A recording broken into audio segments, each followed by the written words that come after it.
What's good, everybody? It's your boy, O'Shea Duke Jackson, back at it again with another episode of the Celebrity Junk. Today I have a very interesting story, which revolves around a brother by the name of Johnathan Price. Now, Johnathan Price is trending right now all across the world news.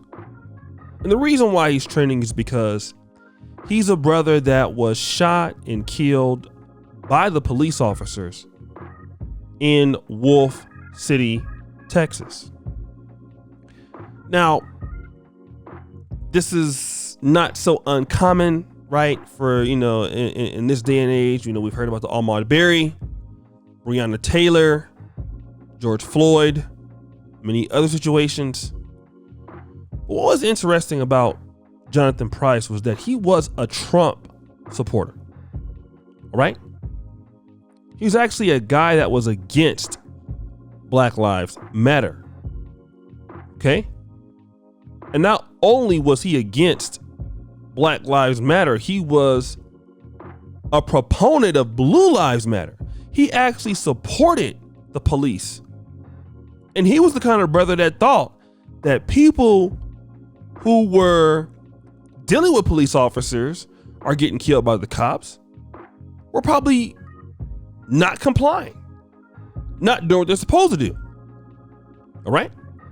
But he was minding his own business, and then he saw that there was a woman getting abused by a man. He stopped and tried to break up the fight.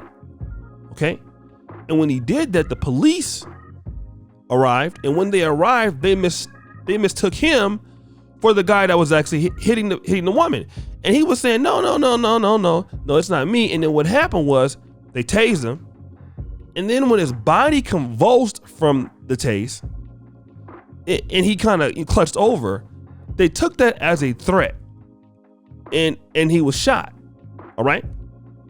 Now, interestingly enough, he went to school with Will Middlebrooks, and I'll get that to that in a minute. No, Will Middlebrooks is a third baseman on the Philadelphia. I believe he's on the Philadelphia Phillies right now. He's actually a former player, played for many teams. Okay. But I want to look at Mr. Price's former posts, okay? And I want to look at this on June 15th. Take music! This is what he put.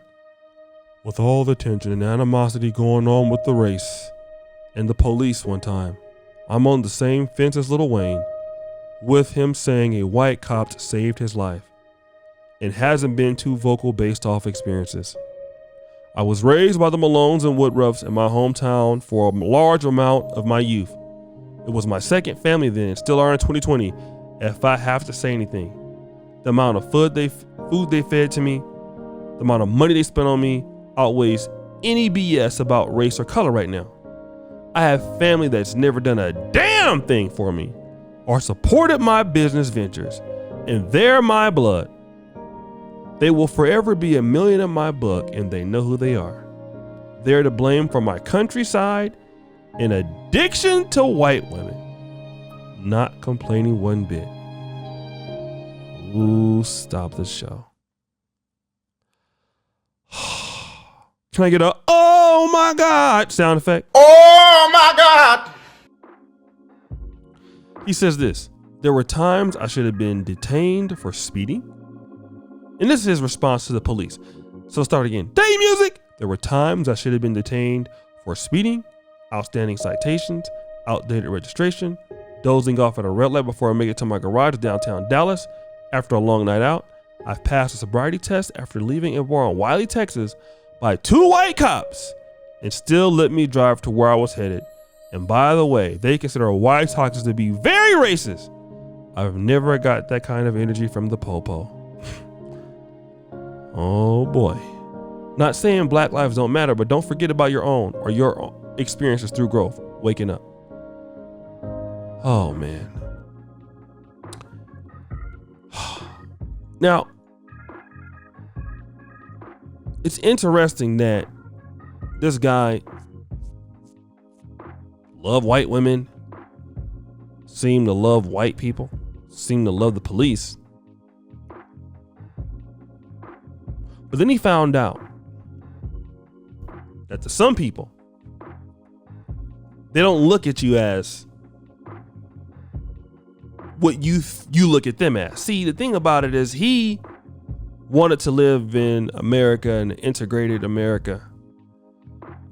And, you know, we're all living in integrated America.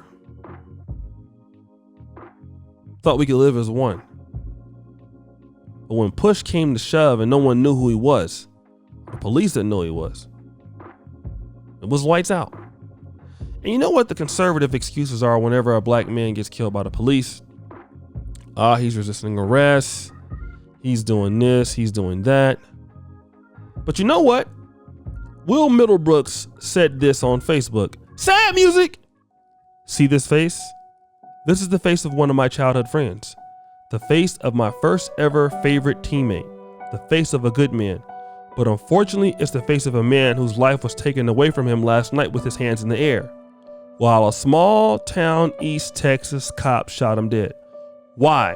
Because he was trying to break up a fight at a gas station. For some reason, he was singled out. I'll let you do the math. There's no excuses this time. He was a criminal. Nope, not this time. He resisted arrest. Just comply with the cops. Nope, not that one. Doesn't work this time either. This was purely an act of racism, period. So for all of you to think this is BS, you need to check yourselves. And I think that for a lot of black men who are upstanding and Trump supporters and, you know, believe that the country isn't racist, you know, how do we explain this? And the thing that I want to know, for all of those white women that you're addicted to, you talked about that. I wonder how many of them will come out and march for you. You know, I wonder, because this is a guy that wasn't talking about Black Lives Matter, but now your family is probably going to reach out to Black Lives Matter for your situation. And the issue is that there, and you could say that this is a bad situation. This East Texas is racist, but you know, this is a guy that was trying to fit in. And this is what I have to tell people. In 2020, in certain situations, now there are reasons that people deal with the police and get killed by the police, and I can get it. Some people could do it and it'd be their fault. But I dare you to think that in 2020, racism doesn't exist. Racism doesn't happen. You know? And all of this stuff that he had problems, and he's kind of the kind of guy that, you know, black people didn't support his business, family didn't support his business, folks didn't support his business, all of that, you know, all of these other things. But see, the people that took him out are the same people that caused that same division amongst blacks today. See, the self-hatred that we have for each other, that wasn't caused by just us. It was caused by people who wanted to have that splintering, to go over and think that other people were better, treated us better than ever. They were a better choice. We're addicted to their people. And only for you to find out that, wow, at least your own people wouldn't have shot you if you were breaking up a fight. We should take ourselves a little bit more serious, I think. I think that in the black community, we need to get over our hurt and pain, how we attack each other about, you know, well, black folks, they never did nothing for me. You know what? We got to also look at the elephant in the room. Yeah. You know, we have problems in our community, but those problems, they just get there by themselves. We need to start loving our own people. And with you as a brother, you know, I can achieve anything. You know, I don't hate my brothers. You know, I get tired, I get frustrated, But I know that if I'm trying to break up a fight, even if that's a black cop, it's not gonna happen, man. So condolences to his families. It's a sad thing. Like nobody deserves that. He's trying to do the right thing. It's unfortunate. But guys, let me know how you feel about this. It's your boy O'Shea Duke Jackson, back at it again with another episode of The Celebrity Junk. Subscribe, hit the bell. I really appreciate you for all that you do. Always remember, the buffoonery remains at all-time high. Check out the first comment pinned to the top. And when you check that comment out, the first comment pinned to the top, you're going to find the Black Manosphere, Negro Manosphere YouTube Awards. Make sure you vote. You're also going to find the Patreon. Support us on Patreon. Also, you will also find a link to the Black Men Are Perfect t-shirts. And again, guys, I really thank you for all that you do.